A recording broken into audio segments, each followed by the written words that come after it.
like to welcome everyone to the regular City Council meeting, Monday, October 17th, 2022. If everyone would please stand for the Pledge of Allegiance, followed by a moment of silence.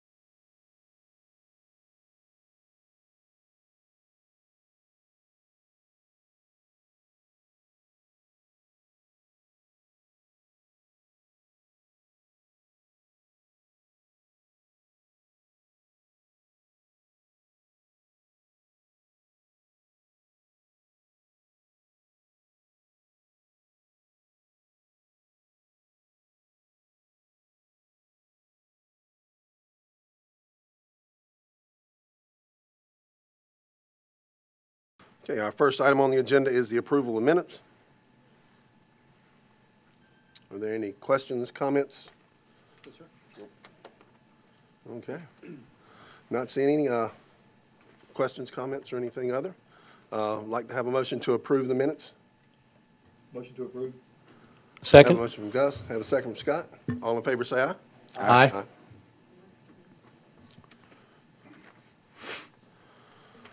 Next item on the agenda is our committee reports. Leading us off was the Economic Development Commission. Councilman Machunas, if you please, sir. Okay, the EDC met on September 26th at 6:30. There was a quorum. The first topic was brought up from something occurred at an earlier council meeting, Airbnb and short-term rentals. Currently, they're not allowed, but if looked at, the city does receive tax income from short-term rentals. People are still doing short-term rentals. Does it make sense to legitimize something that's already happened? Question would accommodations and H-tax be a part of that? Possible plus for businesses in Main Street, Catawba Park, sports tournaments to have short-term rentals available versus only the hotels in the area was discussed. Main Street drawings and updates were reviewed. Everybody liked the look and the plan, what they were doing. Also reviewed the 4-star plan for the 10 acres next to Main Street. They were proposing a hotel with 30,000 square feet of medical buildings and 100,000 square feet of enclosed storage. Good use of space, hotel, and medical buildings. Subcommittee spoke about the Donnie Shell Golf Tournament, which was a huge success again. And the EDC would like to work with the foundation to discuss dinner and other possible events in conjunction with next year's golf tournament because they do want to come back. And that's it. Thank you, sir. Next, we have Planning Commission. Councilman Shirley. Yes, sir. Mr. Mayor, members of council, the Planning Commission met on October 3rd at 6:30 in the evening. There was a quorum. They approved the minutes and discussed some new business of a concept plan for the property located at 1177 and 1181 Our Place Lane off of Dam Road. That would be the 10-acre parcel attached to the old Game On. Joe Harris was present. He gave a brief presentation, asked to essentially pump the brakes on that project as he was waiting for some renderings and some architectural renderings for the Main Street property so he could design that property around the same look and the same feel. So he held off on that. He would have had to approve that process, and he wouldn't know what he was approving. So we're waiting on that until Kinger comes back to us with some renderings of what that design will look like. They also, Planning Commission also talked about forming a subcommittee, which they did, of 3 members from Planning Commission to continue to work on exploring ways to preserve trees and green spaces with the progress of development going on in TGK. Staff recommended permitting short-term rentals. We did get some information from staff and legal counsel on that, and Planning Commission decided to defer a decision on that until they got guidance from council. So if we want to discuss tasking them with pursuing short-term rental process or changing the ordinance, we can send that their direction. I told them to stand by. Next, we have TK Forever. All right, thank you, Mr. Mayor.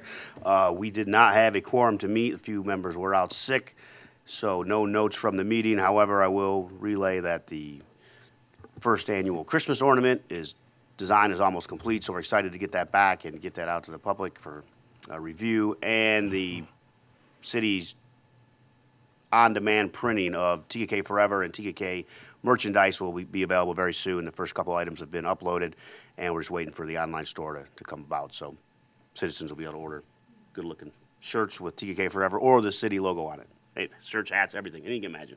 So that's it. Okay, our next item on the agenda is item 3A, Trinity Towns Phase 5 LOC and the PLM surety agreement. At their June 6, 2022 meeting, the Planning Commission approved the final plat for Trinity at TK Phase 5, contingent upon the approval of the letter of credit and performance, labor and materials surety agreement. Staff has received a letter from the project engineer certifying certain improvements have been installed, and his letter includes an opinion of probable cost to complete the required infrastructure. The city engineer has reviewed and approved the requested amount to be secured. The required improvements are to be bonded by a letter of credit from Truist Bank in the amount of $94,079.69. The city attorney has reviewed the letter of credit and approved its form and substance.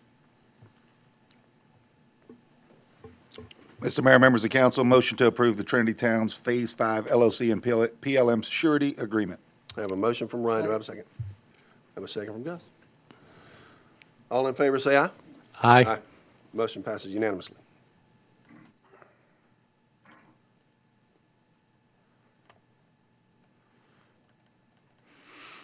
Item 4A is next on the agenda. This is the second reading of an amendment to the zoning code ordinance 77 to add Article 10, Section 19-170, accessory dwelling units, and amend other sections as applicable.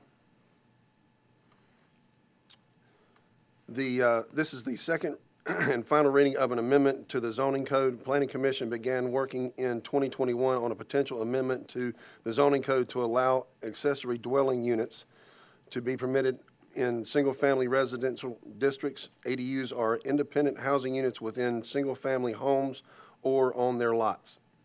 The primary intent of the ordinance is to provide a means for adult children to give care and support to a parent, or for parents to provide support to adult children in an independent living arrangement. Do I have a motion? Mr. Mayor and members of council, I'd like to make a motion to approve the second reading of an amendment to the zoning code, ordinance 77, to add Article 10, Section 19-170, accessory dwelling units, and amend other sections as applicable. Second. A motion from Gus and a second from Scott. All in favor, say aye. Aye. Motion carries unanimously.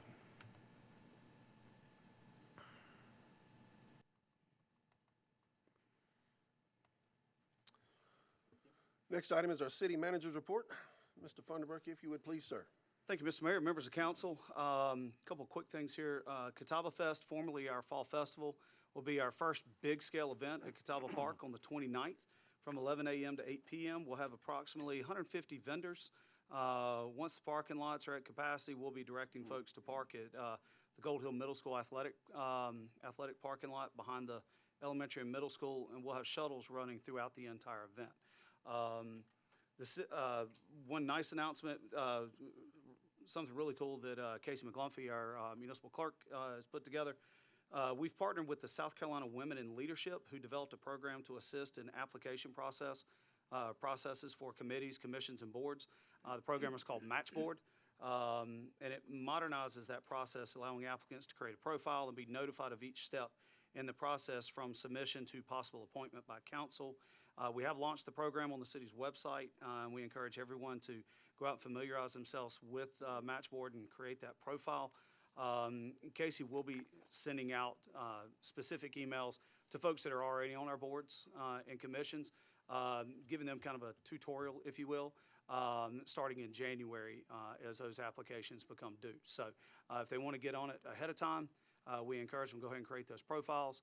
But it's a really cool system that'll help organize things and show us where right fits are as far as our committees, commissions, and boards as folks are signing up and creating those profiles. So appreciate Casey's efforts and work on that. The last thing on my report tonight, Council, is going to be it's information about the deer. I'm pretty certain that's why most of our folks are here tonight. All the information that I'm about to share, that and then some, are on our website and has been on our website for the last several weeks. So if folks are trying to keep up with what I'm going through, it is on our website. So they can find all this information there. So back in 2015, there were requests from citizens that came before council at that time complaining about the deer population. So we partnered with SCDNR to do our first deer spotlight survey. Surveyed the same area that we've done twice this year. The count was approximately 67 deer per square mile. As you can see from the screen, in 2022, in the spring, it came out to 301 deer per square mile. And we, at DNR's suggestion, we replicated that survey again, or that study again, in the fall, and came up with approximately 349 deer per square mile. The study area included about 1,600 acres, or 2.5 square miles, was that study area. It was all on the peninsula.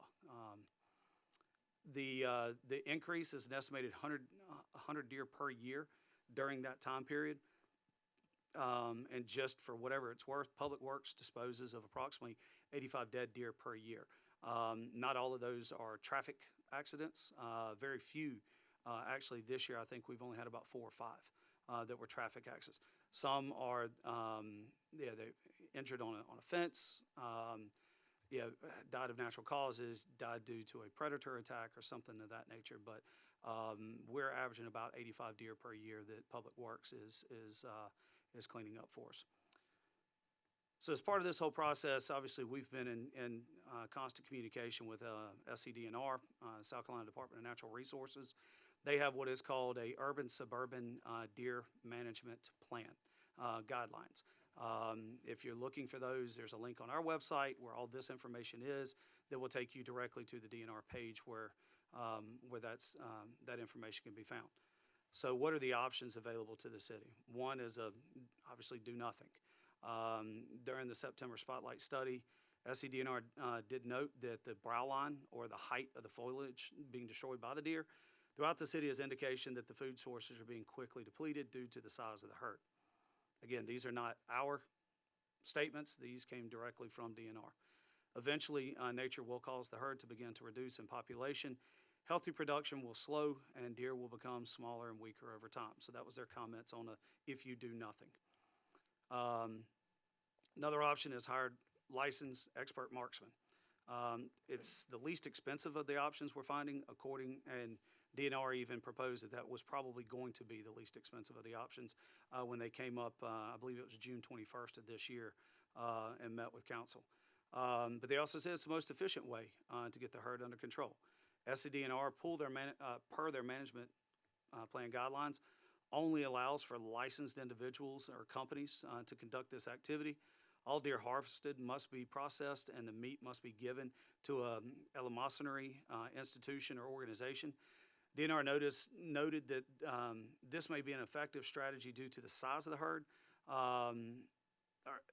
but it needs to be done over a period of time, multiple years. Per their guidelines, they will only permit 80 deer unless we go before the DNR board and appeal to do more. So anytime we go to apply for this type of permit through DNR, just off the jump, they will only let you do 80 without getting special permission from the SCDNR board. Third way is sterilization or birth control. DNR noted that this would be a good long-term solution. and could be deployed down the road once the herd was reduced in numbers. They noted it could take 7 to 10 years for the city to see the effectiveness of this process, and it's very expensive. DNR estimated that it would cost around $1,200 per deer. We have not obtained quotes yet on that.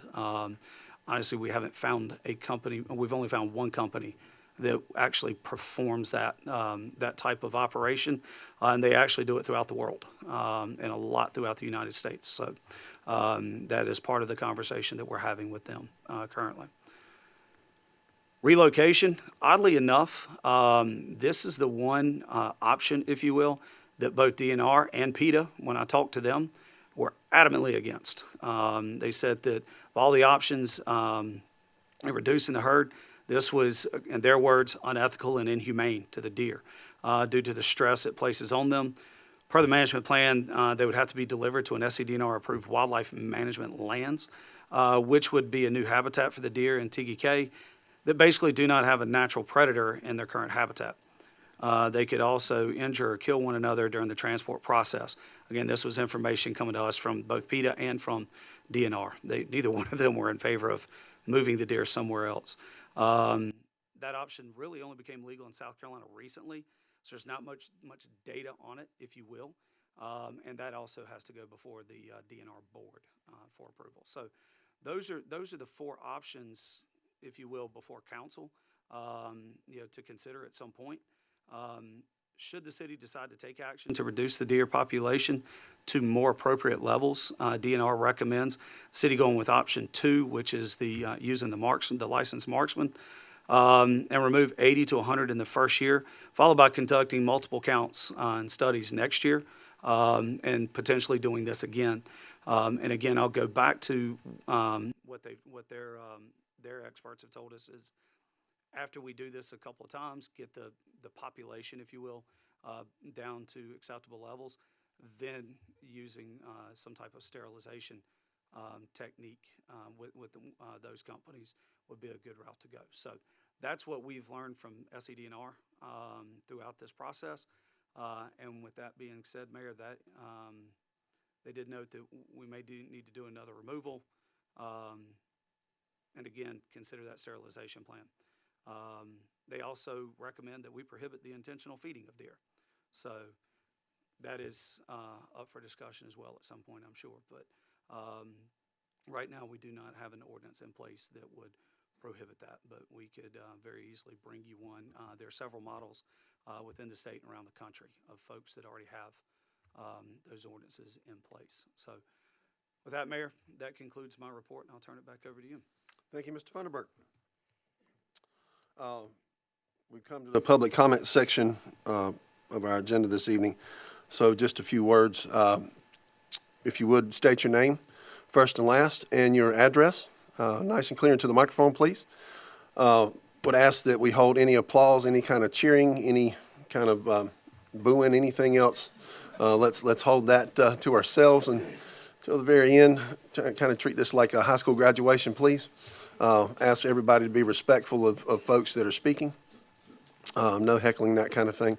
And again, I'd like to remind everybody that we're all TGK. We're all neighbors. We all share this piece of dirt, and we have to be respectful of each other and each other's opinions. So without further ado, our first to speak is Barb Wilson. Barb Wilson. I live on Woodlake Lane, and now I recognize you when you're up there behind the thing.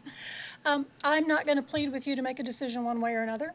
You guys have all the facts. They were just presented to everybody. You know how much the deer population has grown in the 8 months of the breeding season this year. We could go out tomorrow and cull 100 deer, and we wouldn't be able to tell the difference where we were last year at this time when it first came up.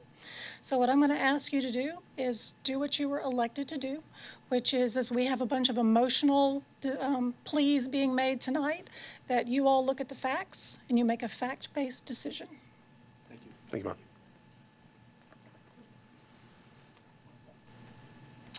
Next, we have Jason Dayton.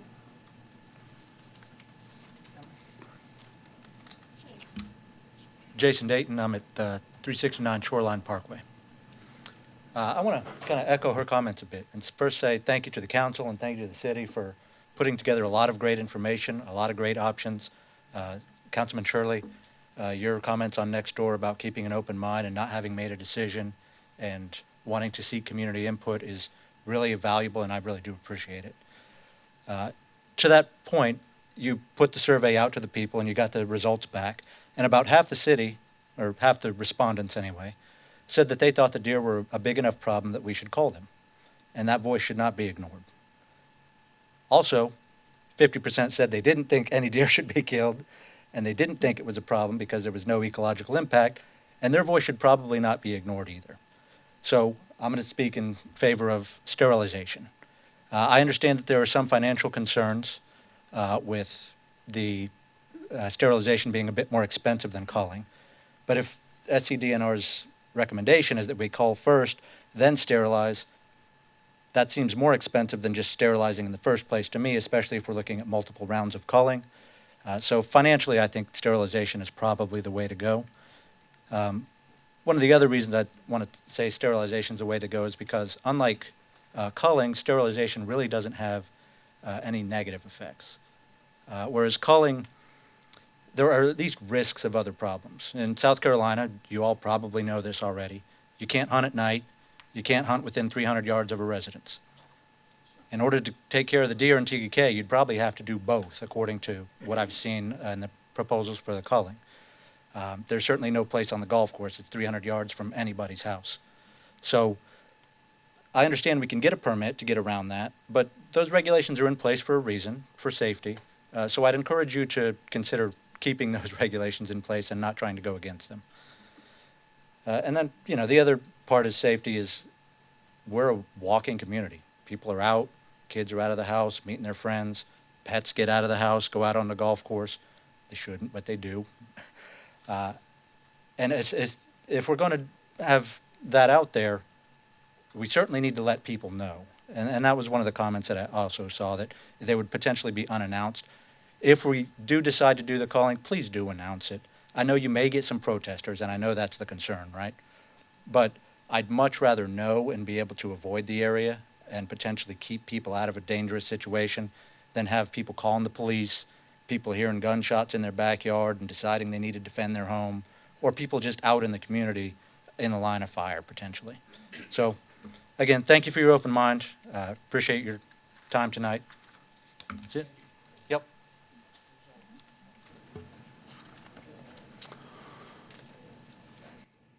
Next, we have Pam Gibbons.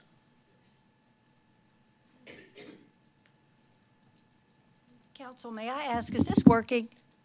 Yes. It is working, all right. Hi, my name is Pam Gibbs. I live at 31004 Executive Point. I have not addressed council since 2014 when I asked you to please buy the sewage system, which you did. So, very different subject. My husband and I moved to TKK 22 years ago. We purchased a home that needed a lot of work.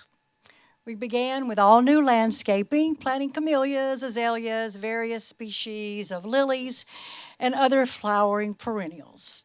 In the past 2 years, the deer have eaten all of the above.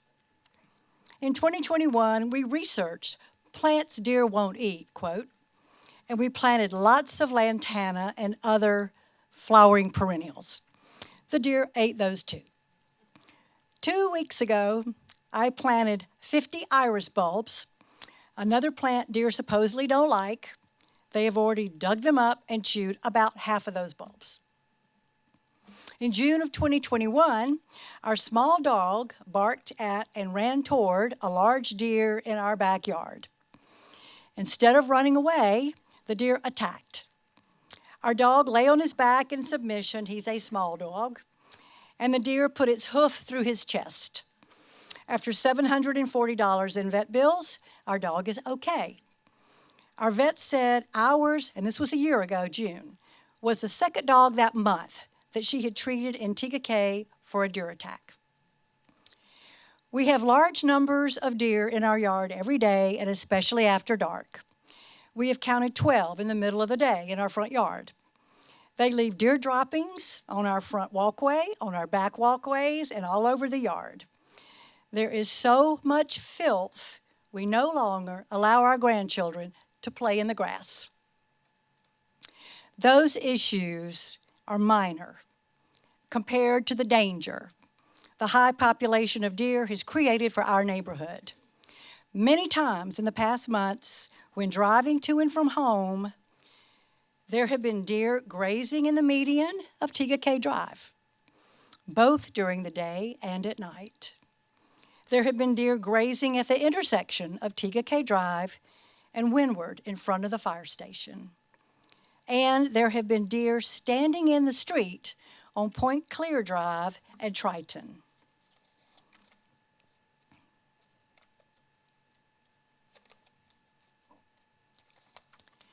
Someone is going to have a wreck, a bad wreck. Someone is going to swerve, and it could be me, to miss a deer and hit a tree or an oncoming car, and people are going to be badly hurt if you, our council, fail to act. If I'm out of time, I will stop. I'd be glad to give you my notes. I also have an article that I attached that was in the state South Carolina paper yesterday about a motorcycle crashing into a deer and killing the driver. There are pictures from our yard. There are pictures from our neighbor's yard. Here are my notes. Thank you very much. Thank you, ma'am. Thank you, Ms. Gibbs.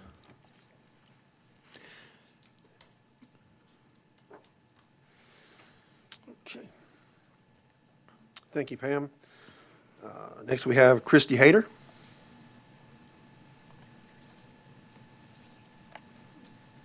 Hello, Mayor and Council. Good evening. We have lived in TK for the past 11 years. Can you give us your address, please? The last 5 of which we've been on the peninsula, next to Pitcairn Park on Executive Point. We used to love seeing deer in our yard. It was nice. It was a treat. Until recently, the last year or so, the population has exploded because they are prolific breeders, and they have no natural predators in the area. They're not looking very good. A lot of them are very skinny and struggling to find food because there's too many of them and not enough for them to eat.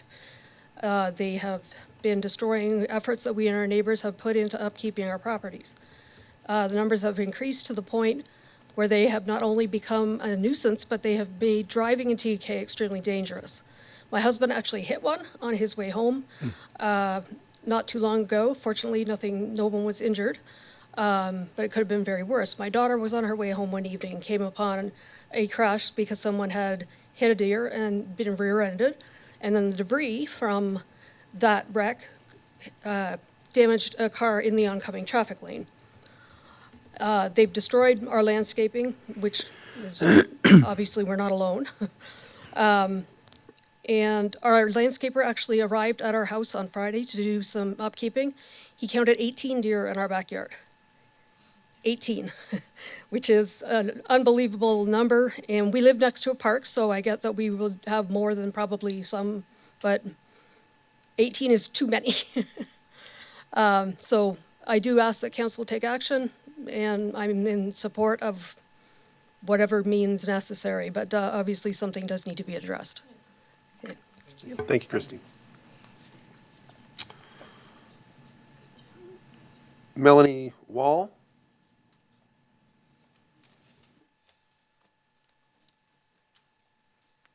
Hello, my name is Melanie Wall. I live off of Water Trace Drive. Again, thank you all for listening to us tonight. My question is, actually, we lived in Kansas, and we had goats, and their form of sterilization was to wrap the rubber band around the testicles. About 3 weeks later, they were purple and black, and they dropped like deer dropping. And they lived productive lives. You didn't see them cry or whine or anything during the process. Of course, they did it when they were babies. So darting our male babies would be necessary. I don't know how the processes are done as they're older with the antlers. My question to you also is, South Carolina DNR, what is a sharpshooter to you? what education do they need? I was looking it up, or trying to look it up on the website. I found nothing about it. What education, degree, certificate a sharpshooter needs to be called a sharpshooter. Then I called two friends that actually are concealed weapons trainers that give out license for that. And they kind of, well, one laughed at me. He's like, I have no idea, never heard of a sharpshooter. And the other one said, that's an amazing question because that sounds absolutely nuts to me. What do you mean, a sharpshooter? Join the military. And then on the DNR website, I did see hunting education test sites. So I thought, all right. So the one word said sharpshooters, gun club, and range. So I thought, sharpshooters in the word, I'll call the number. The gentleman answered and he said, I told him, well, I live in a subdivision, they're getting ready, blah, blah, blah. He said, ma'am, it doesn't require anything more than a license and a good shot. And I said, you're kidding me, right? And he said, no. He said, I would know this because I'm a U.S. Marine Scout sniper. He said, you need a license and tell them that you have a good shot. And I said, so you mean my son could be one in the neighborhood because he hunts. He's already gotten 2 this year. He's been doing it since he was small with Uncle David and everybody else down on Uncle Bubber's farm. So he's got a great shot.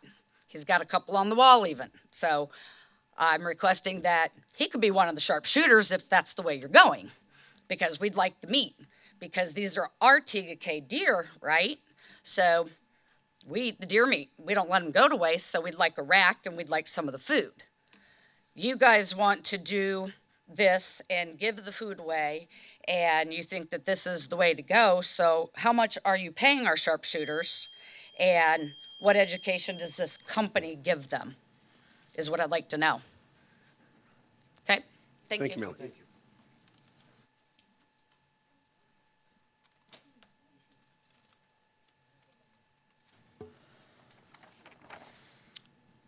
Next we have Yanina Razik? Razak, okay. Did I say that right? Sure, close enough. It's Okay. fine. It's all All good. right. It's all good. Okay. Oh, yeah. So my name's Yanina Razak, and I live off of Windjammer. Actually planning on sitting down and being quiet today for once in my life, my husband would tell you. But I do want to just share a little anecdote, okay? And when we were looking in TGK, we were coming for the school systems, which are amazing. But even more so, we were coming for the environment that's here.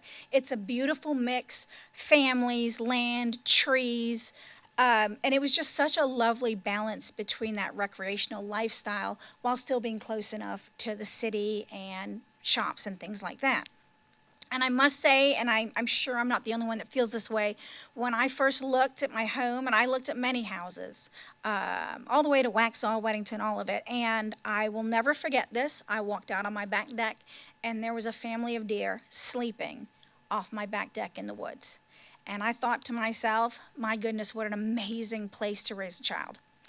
And that was it for me. That was it. And, you know, it's the same family, comes every year. You see them out there, and it may or may not be different ones. They all look the same at some point, and they refuse to wear name tags. But I'm pretty sure it's the same family that returns each and every year, and we do cherish that. And I do, yeah, we do. I mean, the nature, and to be fair, the squirrels dig up my stuff too, but I'm still okay with them hanging out as well. But it's been that same family for years until the lot next to me and 2 lots over were all cleared for houses. And now I see there are a few more than there have been over the years. So I think even if whatever route you decide to go, as long as we keep leveling the trees and destroying the environment around, they're going to keep coming. Okay? And so I think when you're looking at management of wildlife in whatever aspect that is, you have to look at the cause and the effect of the economic development in the area. You have to balance those things. Even if you eliminated every wild creature, they're still going to come as long as you're leveling their environment around the area. So please take that into consideration. The other thing I want to share is you do have a struggle here. It's a fine line. You are elected officials. Half of your population here is pro culling the deer or shooting the deer, and half is against it.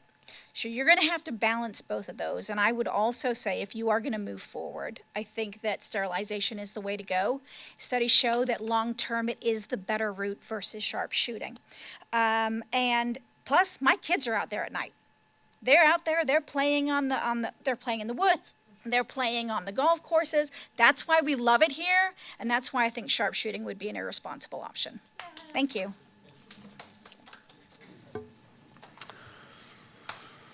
I'm going to reiterate, please refrain from clapping and cheering and booing and all that good stuff before, so we can hear what the folks have to say, please. No having fun out there. You take it easy. Mary Eichert.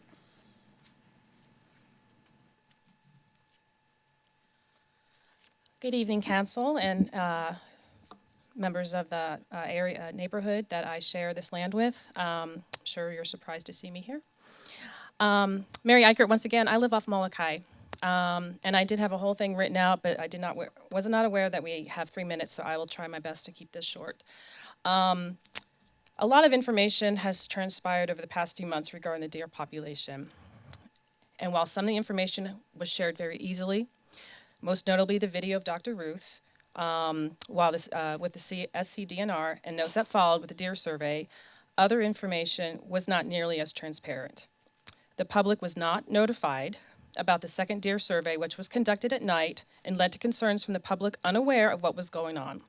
So much so that the police were called to investigate what was going on. The city did not share the other alternatives to managing the deer population that was laid out by Dr. Ruth until just recently. In fact, the only option the city allowed us to weigh in on was the option to bring in sharpshooters to cull the herd. This is why I stand before you tonight. I don't debate that we have a lot of deer in the area. I get that. What I will debate and continue to speak out on is the option that was polled to everyone last month, because let's face it, there's a reason there are rules in place not to allow hunting in a residential area. Out of the 13,000 people who live here in this neighborhood, only 2,000 answers came back. And to echo what other people have said, obviously we are clearly a house divided. But the number of comments I saw after the survey was sent out and after it was concluded, that a lot of people didn't even know about it. A lot of people were not aware of the survey going on. So I've had several people come up to me saying that. So all I ask is you consider to do a follow-up one. Even put it on an official vote, notify folks not just through email and social media, but good old-fashioned letters in the mail, phone calls to people's homes. I will happily sign up and help pass out flyers and signs, and I know many others as well. I feel very strongly that before any decision is made, you need to ask yourselves if such a dangerous option of bringing in sharpshooters is worth the risk to our neighborhood. When and where will this take place? I also share the concerns that a city council member had posted that you all may not let us know when this would take place. That's unacceptable. In reference to what she said, what defines a sharpshooter? How often are they tested? Who checks the qualifications and the zeroing of rifles and scopes? What are the allowable calibers? Who is responsible for locating missing rounds? Sadly, there was a tragedy in Lancaster County a couple months ago where 2 people lost their lives in a hunting accident. What has the city liability insurance said about all of this? Has any of their feedback been considered? What about damage to homes? And since this SCDNR report did mention, okay, I realize out of time, I am against the sharpshooting option, and thank you for allowing public comments. Thank you, Mayor.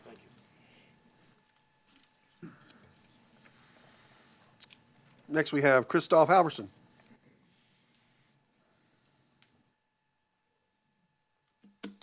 How you guys doing? Good. Not actually here to talk about the deer, so we'll give you a deer break. I am the freaking Pope compared to these devils. Name and address, please. Yes, Christoph Halverson, 826 Windjammer. So back to it. I am the freaking Pope compared to these devils is the public comments of Scott Shirley this week referring to the residents who you represent. And I ask you, why do you think it is you're constantly being called out and picked on? Is it because you're more intimidating than these other gentlemen? Or I think it's because of the nonsense that's constantly coming out of your mouth, and I'm here to ask you to do better. If you can't handle social media, do what Chris Gray does and just don't do it at all. Be a leader, represent our city in a way that makes us proud of our representatives. Spend more time bettering yourself in our community and less time promoting yourself as the victim and blasting others on social media. Just do better. You've spoken a lot about your faith in the past, and maybe try to lead a little bit more like Jesus would, instead of comparing yourself to the Pope and calling our residents devils. Thank you.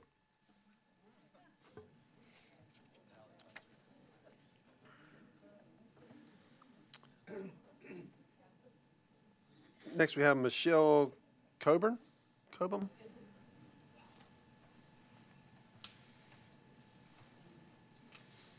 Hi, everybody. I'm Michelle Coburn. I live on Samar Court off of Molokai. Thanks for opening up for public comments.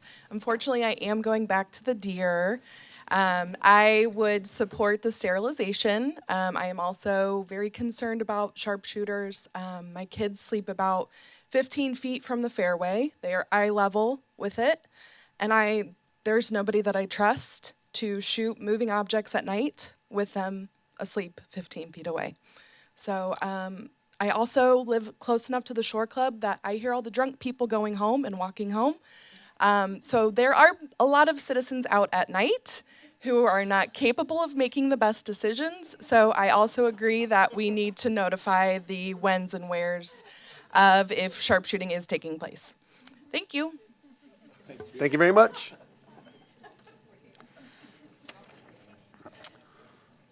Leslie Bass. All right.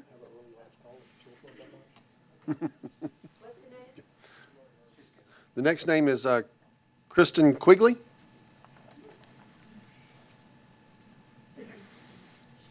Hi, I'm Kristen Quigley of 1310 Mallard Ridge Drive. I have a couple of questions that I have not seen addressed in any of the information that was provided. I guess one for the record, I would like to state that I am also not in favor of sharpshooting. I have 3 kids. I just don't like that idea at all. I haven't seen, what's the cost? I know what the sterilization is. It's about $1,200, but I haven't seen anything about what the actual cost per deer, the 80 or 100, are going to be by the company we're hiring. Who is the processor? What is the cost? Who's paying for it? Where's the donated meat going? Like, I haven't seen enough, information about specifics. And in those that are not being processed, what's the plan for removing the carcasses? Are they going to be half processed here? Normally when you kill deer in the woods, you hang it up by a tree and you skin it. So are we doing that? And what are we doing with the deer that are not going to be donated? Because that's a lot of meat. That's a lot. And I looked up a taxidermist and processor, and I have that information, but it's expensive per pound. So I was just I still don't know what that cost is, and I would like to see maybe some more details about that. And again, I am not in favor of sharpshooting. Thank you very much.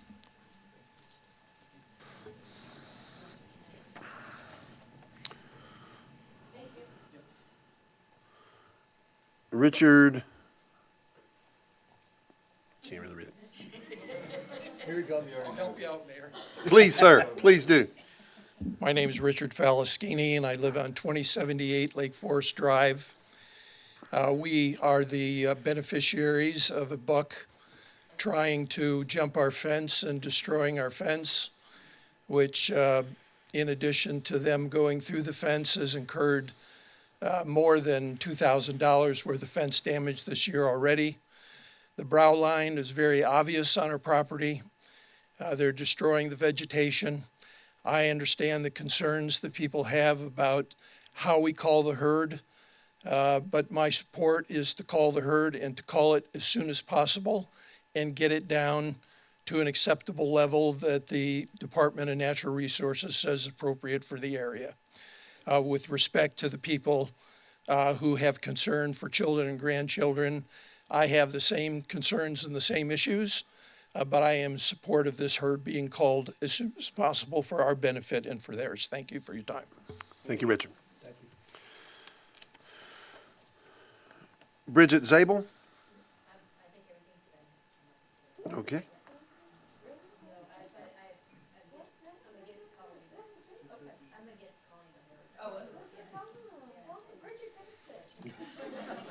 Bridget, get up there. I don't. Get on record. Hey, I don't like the idea of the sharpshooters either, but and sterilization's what I want as well. Thank you.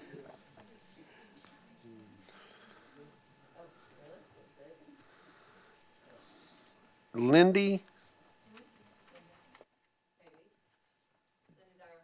Dyer. Okay, there we go.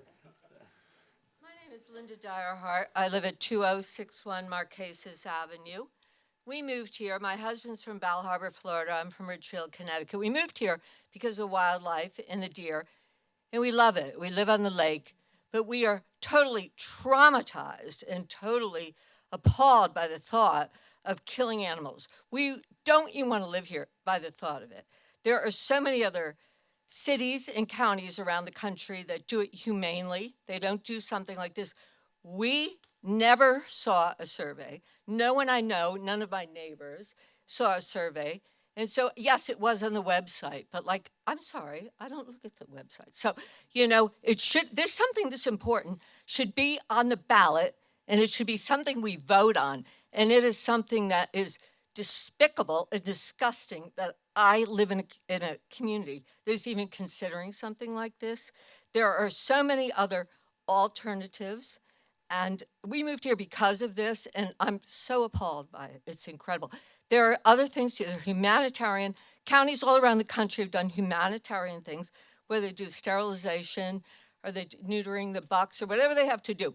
And I do a lot of fundraising. I'd be glad to start fundraising to do something to neuterize the deer or whatever it takes. But this is not, that was not a vote. Let's talk about it right now. This was not a vote at all. It was a survey that no one I knew at all ever saw it. I never saw it. So it was not a vote. So until you guys decide to vote, let's get back to what the people that live in this community, want to live in this community, and don't want to move out. Obviously you're concerned about real estate and everything else. You don't want us moving out, and you want people coming here, but you know what? It's appalling, it's abhorrent, it's disgusting that you're even considering. I don't want to live in a community where we kill animals. So let's get it together, guys. Let's get it together and let's figure it out a way. I'll help you. I'll help you raise money to neuter the deer, but we are not going to kill animals here. So let's get that straight. You got it, guys? You got it?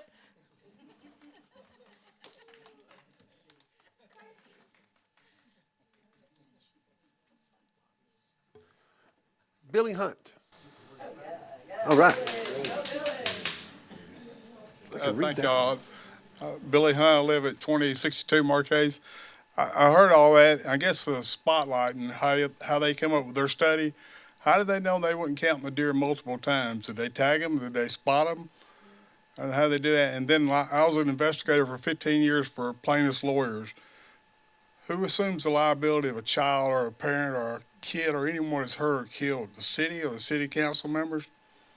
As the city attorney said, hey, this could be the impact. That's something maybe looked at. There's a simpler way than sharpshooter. 4 years I was in Iraq. I was with the best of the best. I watched sharpshooters trying to take a terrorist down, and a lot of times they missed.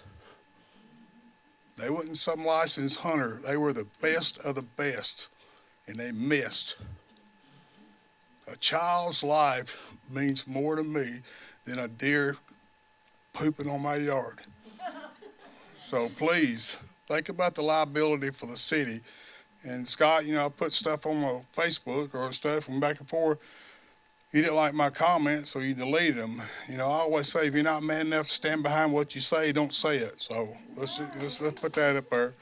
But in all honesty, who assumes the liability? Has the city attorney say, hey, listen, if we hit somebody and kill them, they could own this city. Thank y'all for his time. Thank you. Thank you, Billy.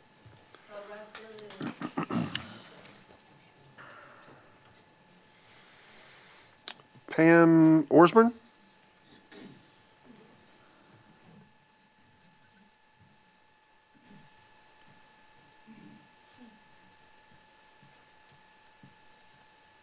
Thank you, Mr. Mayor and Council, for allowing us to speak this evening. I'm Pam Worsburn, residing at 8030 Windjammer.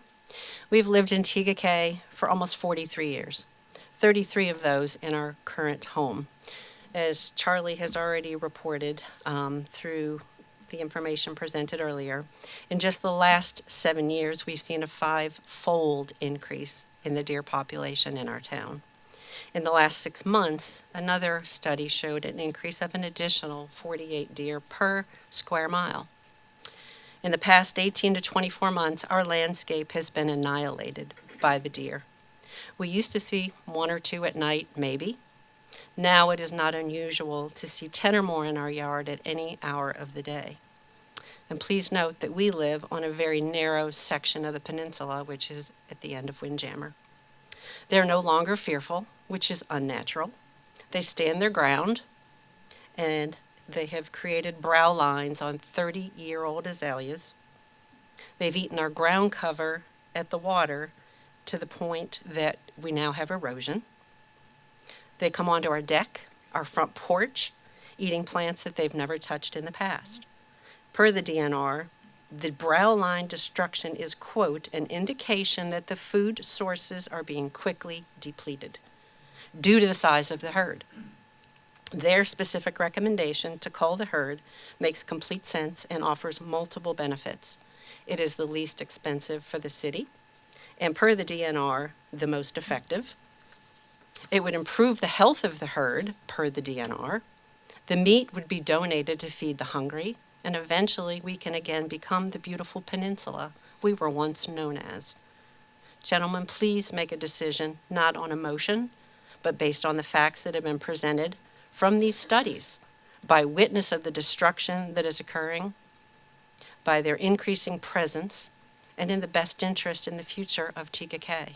I am a lover of nature and all animals in God's creation, which was one of the reasons we did move here years ago. But the facts have been made known. The recommendation to cull the herd is per the DNR, and they are an agency whose mission, quote, is to serve as the principal advocate for and the steward of South Carolina's natural resources. Thanks for your time. Thank you very much.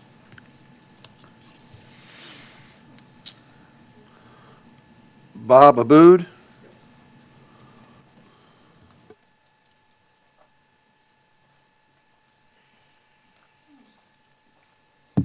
Hello, Councilman.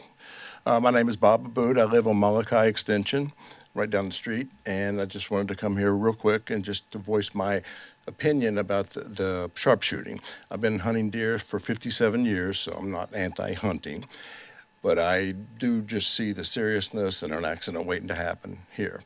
This is not the right situation to be shooting high-powered rifles in this population. That's really it. I spoke to, I think I communicated with Scott online about it. You know, we were talking about a 308 caliber weapon that I've been in the firearms business my whole life, but, you know, could normally travel 800 yards, you know, but he even said it was more than that. So if you're using a 308 and you miss, it can go 800 yards. You know, and there's not many homes that are, there's no homes that are that far away from the fairways. So anyway, just think this through. You know, I know this opened up a can of worms that you guys probably didn't want, but you got it. So good luck to you. And yeah, it's just it's safety, you know, and just go for the best route. Thanks. Thank you, sir. Lisa Abner.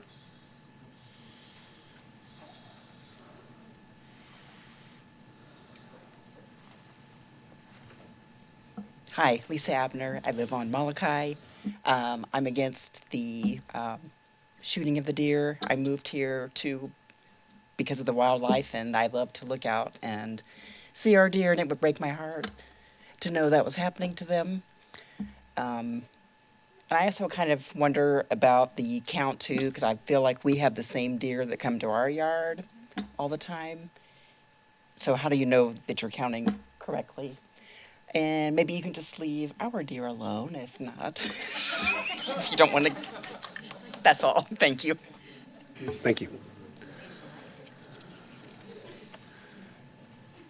Anna Resnick.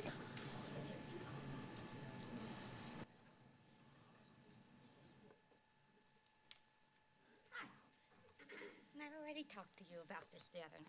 Hi. And so I'm Anna Resnick at 1124 Hunters Run. I'm going to give a break from deer. I'm talking about Trails Head Park playground. We need more shade. I have a 2.5-year-old son, so if anyone wants to babysit, I will take you up on it. He's cute and very, very, very good. Very good. But we need more shade. It gets too hot in the summer. The meadow gets too hot. Even on Sunday when the temperatures were cooler, by 10:30, 11, it was too hot. I hear it from parents, and I hear it from parents. I hear it from moms. I hear it from dads. I hear it from my friends. And we need to get speed bumps over there because I walk from there because I live right there, but people speed right into there.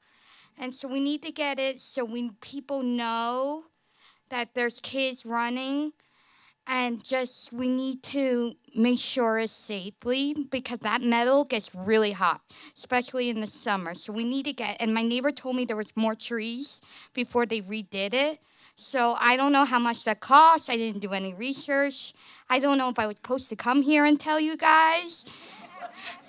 I don't know. I lived in TKK for 4 years. I never thought of it until I had a kid. So I don't know. But I thought if I'm paying money to you guys, I might as well let you know. So I thought we could get a little humor. But yeah. So if we can just get something to help, and so I don't get burned during the summer, so I could keep my kid out there longer so he could actually sleep and take naps so mommy could have peacetime. Thank you. And I'll let go, David. Thank you much. Mr. Mayor, I don't mean to be disruptive, but that's got to be the comment of the night. Don't we got a T-shirt or something we can get her? Paul Gear.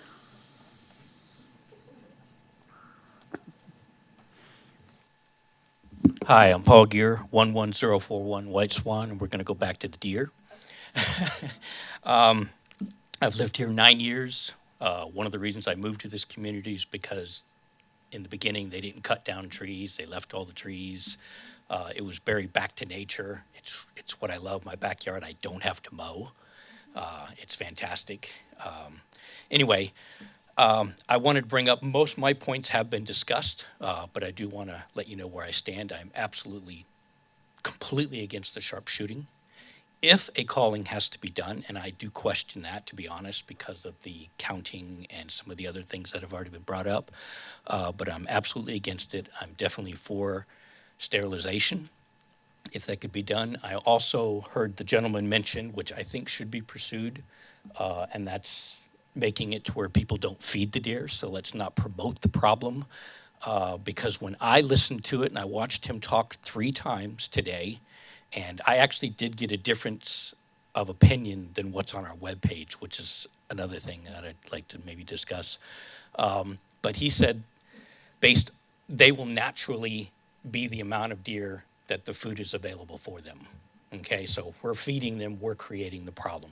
So why don't we attack some of that, see what happens, see if the deer population goes to the natural level, and then decide what needs to be done, then maybe go to sterilization.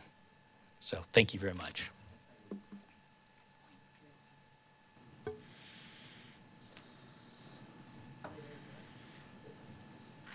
Drew Wilson.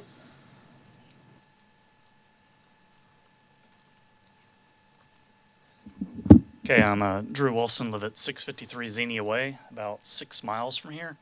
And I can tell you that we have no deer problems on our side of TKK. I wanted to just make a statement to the council that we know that the 42 acres was sold to Troy Ludeman and New Old Homes in September. We know there's been communications, and I would just ask that maybe in the next meeting we get an update, that it's on the agenda to talk about what's been said. And I will say that hearing on the information from the deer issue, as I grew up hunting, and I'm all for the sharpshooting, and I think if people look and see what the technology is now for thermal imaging and look and see what can do, it's a great opportunity. Thank you.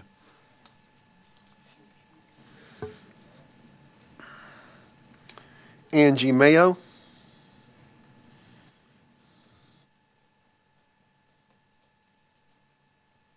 Hello, I'm Angie Mayo. I live at 5029 Saguaro Circle. So I just wanted to formally say that I am against the sharpshooters. I also have children and do not think it's worth the liability of the community. So I just have a couple of questions that get a vibe that you guys aren't going to answer them because I'm just supposed to talk at you. So I guess we'll get the answers later. So one question I had is, what is the acceptable level of deer? What is the cost to kill and process and donate the meat per pound? I would recommend, so by South Carolina law, it states that if you are hunting within 300 yards of a home, that the homeowner signs off on it.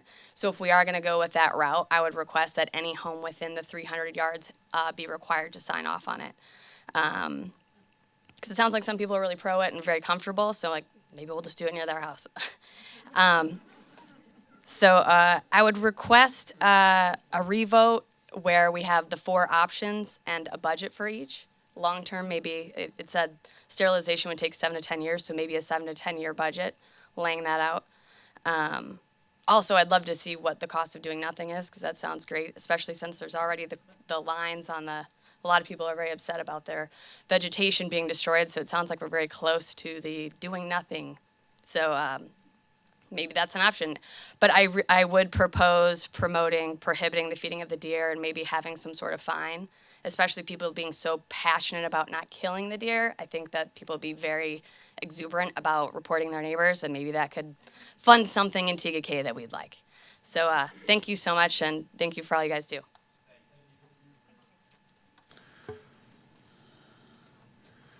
Deanna Gear.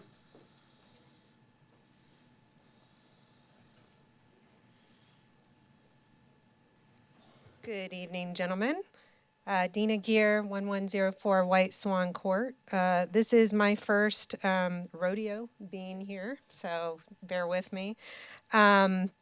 I'm a full-time working mother who did not see the survey come out for the deer. I do pay all the bills in our household when it comes to the utilities. I learned about this survey from a friend of a friend, where it led me to your website, and I took a look at everything that you had on the website, which matched identically to what you had on the screen today, so thank you very much.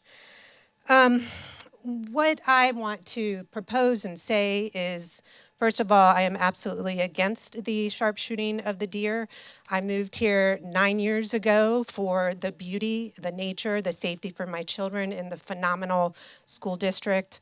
I advocated for a sign at my street for the crosswalk so my kids could safely walk to school. I'm an avid walker who walks frequently in the evening or before sunrise, before I go to work. So what I would like to say is I just feel as there was not full transparency on this.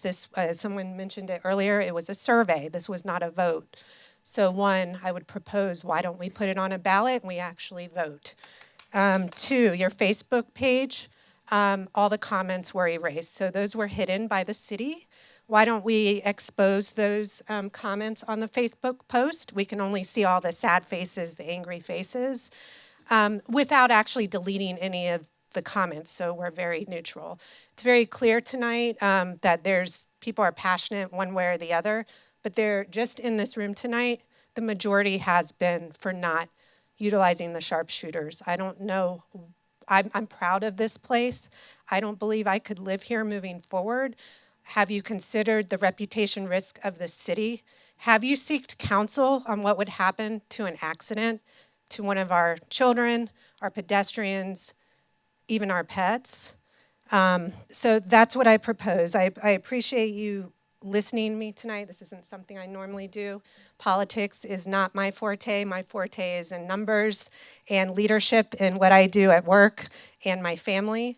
And one thing that I've always been taught since I've been in leadership is 100% transparency. It doesn't feel that way to me and I believe several people would agree. So thank you for listening.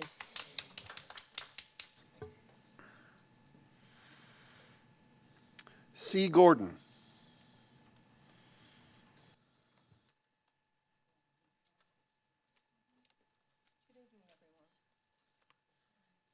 Gordon, 1177 Windsong Bay Lane. Henry Kissinger stated in 1974, who controls the food supply, controls the people. Who controls the energy, can control the continents. Who controls money, can control the world. I place water under the food category. In April of this year, I was informed that the city of TKK stopped issuing permits to drop a well on our property. Why? Since May, we have been given the following statements regarding the repair, removal, denial of drinking fountains. Vandalism, golf cart damage, call a plumber yourself. We are waiting on parts. The parts are on back order. The plumber installed the fountains with residential grade plumbing instead of commercial grade plumbing. COVID, there will be a drinking concession stand, and asking the city to provide drinking fountains for youth sports is like asking the city to provide sports equipment and uniforms. Last month, the Parks and Recreation Department and the City Council stated that no drinking fountains will be placed into the $3.5 million Catawba Park. Mayor, what happened to the drinking fountains that back in July you said were already purchased? Question, has anyone from the city received permission from the Catawba Nation Indian chief to use their tribal name in the park's name, or are we still exploiting First Nations? This attitude about the water from the city jeopardizes the health and safety of the public, and we residents are concerned about why you want to control our water supply. Without our permission, the city of TKK entered into agreement with the federal government last year under the American Rescue Plan Act to receive $5.6 million. The first half of that money gave $80,000 in bonuses to city employees. Meanwhile, residents had their recycling bills increased $7 a month. Last month, the City Council stated that the contract is not open to be publicly discussed. On behalf of the residents of the City of TKK, I am formally requesting a full copy with signatures of the entire contract, as well as a detailed accounting down to the penny and reason for issuance to every person, entity, company, corporation, LLC, partnership, limited liability partnership, and any and all other such structures who that received money from that funding. The residents of the city of TKK are also formally requesting that same detailed accounting for all of the expenditures of the Catawba Sports Park. You work for we the people. We residents are additionally requesting the immediate formation of a town hall meeting every month in order to ask questions, get answers, and hold the city of TKK Council accountable and join the residents in the city's decision-making processes. Samuel Adams once stated, communities are dealt with in the world by the wise and just ruler of the universe. He rewards or punishes them according to their general character.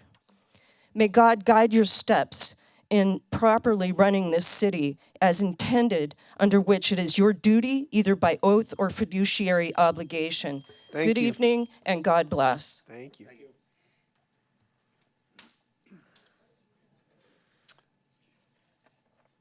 Peter, don't have the Ott. Okay, gotcha. Hey, how are you doing? Good evening, sir. Good evening, everybody. I simply want to ask a question about the information of the deer where I haven't read that, so. 1 second. Can you just give us your name and your address, Peter please? Ott, 2072 Marquesas Avenue. Thank you, sir. So the question is, from my point of view, the question is, I understand there is an uncontrolled deer population here because there's no predator available. Now, in the past, I understand the situation was different. So that means we have eliminated the predators. That means there's no coyote here anymore, as I understand correctly. So, I mean, if you start messing with the environment and with the nature, then that means that triggers other issues. So the question is simply, I mean, couldn't we allow coyotes here to have a natural balance again? Thank you. I would appreciate an answer. Thank you, sir.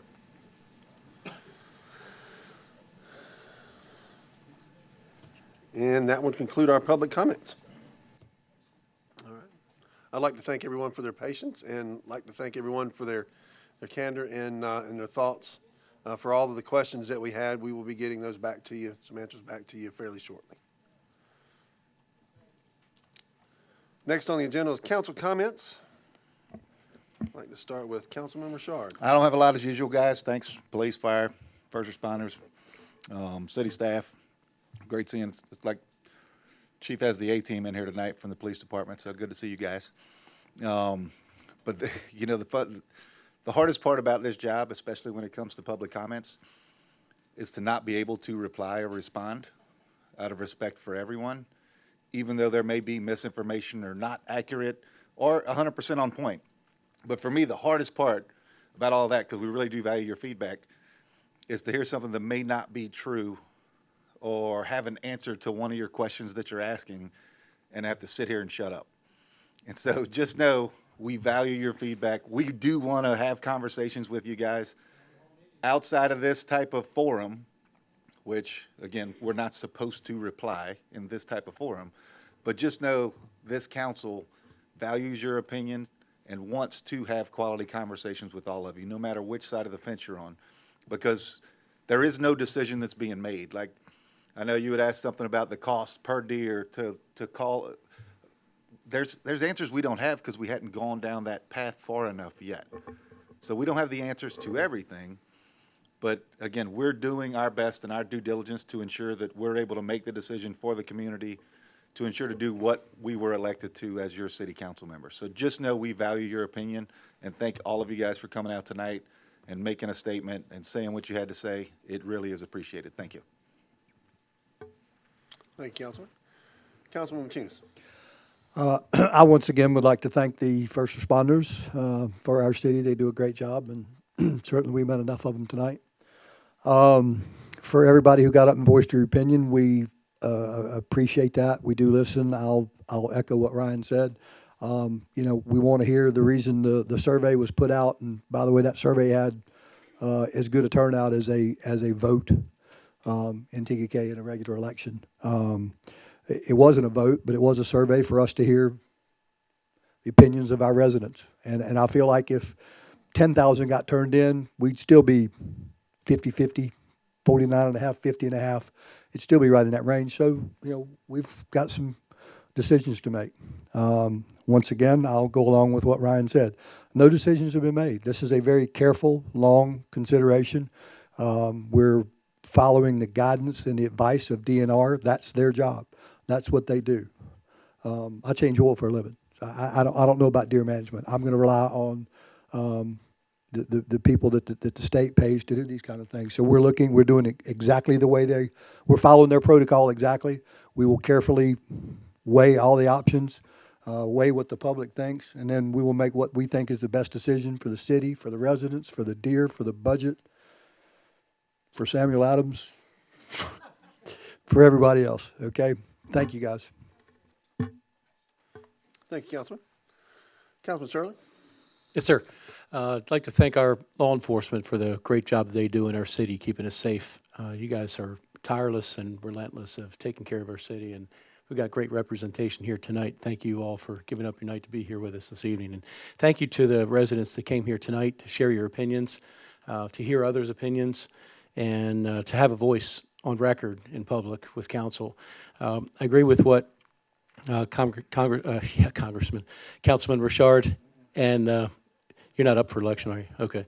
And Machunas said it is frustrating sometimes to hear your feedback and hear your questions, and this not be the forum to necessarily answer those. These council meetings are really a business meeting for the city, and we take that seriously, that you elected us to run the city in the best way that we know how, and that we can collaborate with our staff and with others around us, and in this case with DNR, to try and make a decision that is meaningful and impactful in the way that it needs to be, but also takes other things into consideration, like public opinion and public safety and things of that nature. So I want you to know that when we do get to the point of making a decision, whatever that decision is, we will spend a grave amount of time, as if we haven't already, making sure that whatever that decision is it's the right decision, and it's done with a tremendous amount of research and dedication to get it right.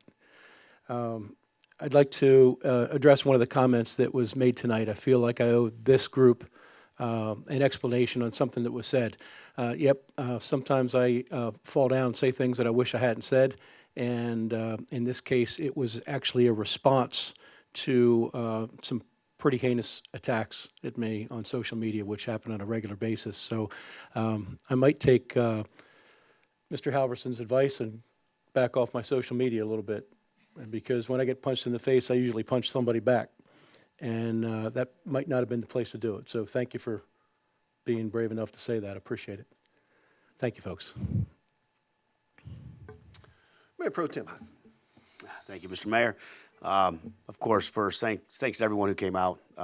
We do absolutely value your input. You are TKK. You elected us to be here as your representatives. I don't take that responsibility lightly, and I know my fellow council members do not either. This is not an easy decision, as you can imagine. We're trying to do it right, and as everybody has echoed here tonight, we're going to do the best we can. And I know whatever decision we make, half the city's going to hate us for it. So, but again, we wanted this job, so that comes with the territory. I would reiterate, though, to please, if anybody watching at home or here tonight, if you haven't watched the council meeting when Dr. Ruth came and talked and gave us all his information, it's just a wealth of information that, as Gus said, they're the experts, and we're relying on them to give us the information we need, and he did a great job in that. Moving on from the deer, I just want to remind everybody that early in-person voting started today for the next 2 weeks, so please get out and vote. 3 locations in the county. You got the Fort Mill Community Center, you have the York County Government Center down in York, and you have the Rock Hill Operations Center. Please, you got 2 weeks to vote, and then you got to wait till the day of the election. I want to thank the staff for Catawba Park. We got that opened, ran some rec soccer and football and everything this weekend. Thank you, staff. I know that was all on you and previous council. I'm looking over there at you two. Great job. Excited about this park. Ribbon cutting Thursday at 9. If you want to come down to Catawba Park and watch that. Police department had their golf tournament for Camp Cadet on Friday. They did a wonderful job with everything they do, and that was a great tournament. I got to play in that and really enjoyed it. Fire department had their open house on Saturday. Appreciate that. And finally, I just want to remind everyone, Veterans Day is coming up November 11th at 11 a.m. at the Living Memorial Gardens. There'll be a Veterans Day ceremony. We're also having a Veterans Day dinner that evening. Tickets are available for that, and I hope to see some of you there. And that's all I have, Mr. Mayor. Thank you, sir. Folks, it's a difficult decision on either side.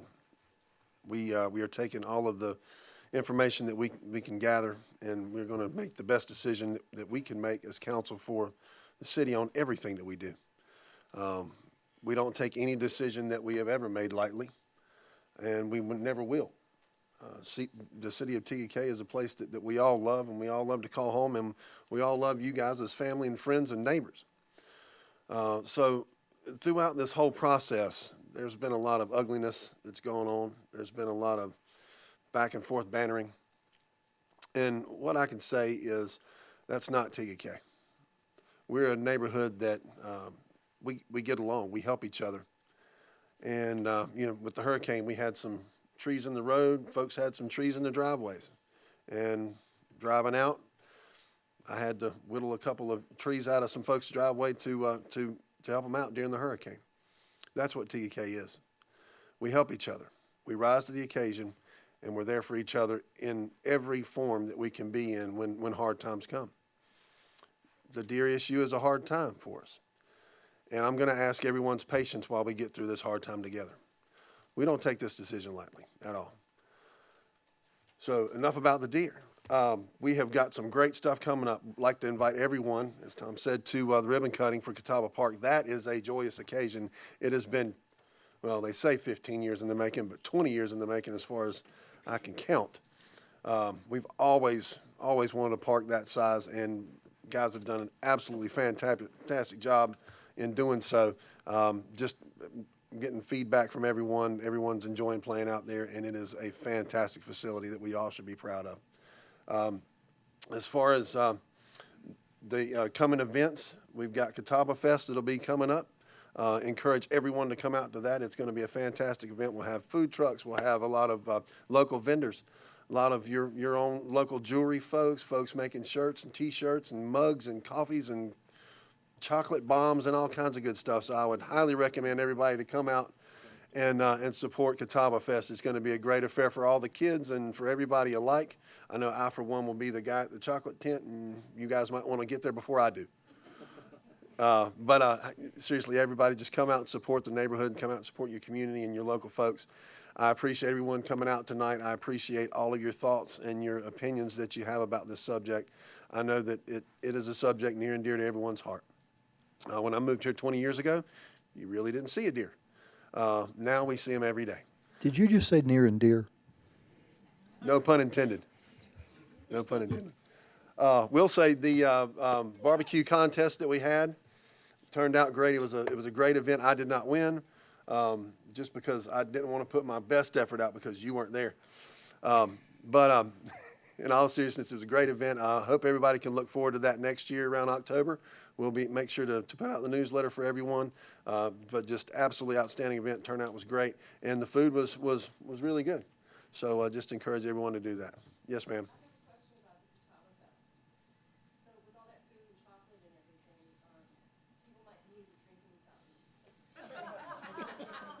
We'll have a beer trailer that'll have water, sweet tea. We'll take that under consideration. I can answer that real quick. And, ma'am, just so you know, I will let you know that we just raised funds because people wanted to raise them themselves, and we've got 2 water fountains. We're putting one on the trail, we're putting one at Catawba Park, and they will be installed in the spring. Ma'am, I'm talking so you don't. You're out of line, man. Acting on, please, sir. Thank you. Thank you, sir. Thank you. And now you're saying that We've got them purchased. They're purchased. no, you've lied, Mayor. Go ahead, Acton. Thank you, sir. Evidently it is. Folks, I appreciate everybody coming out tonight. If you'd like to speak with me, do me a favor, give me an email, voicemail. In-person voting is next week. Encourage everybody to come out. Oh, my All right? Are you sure?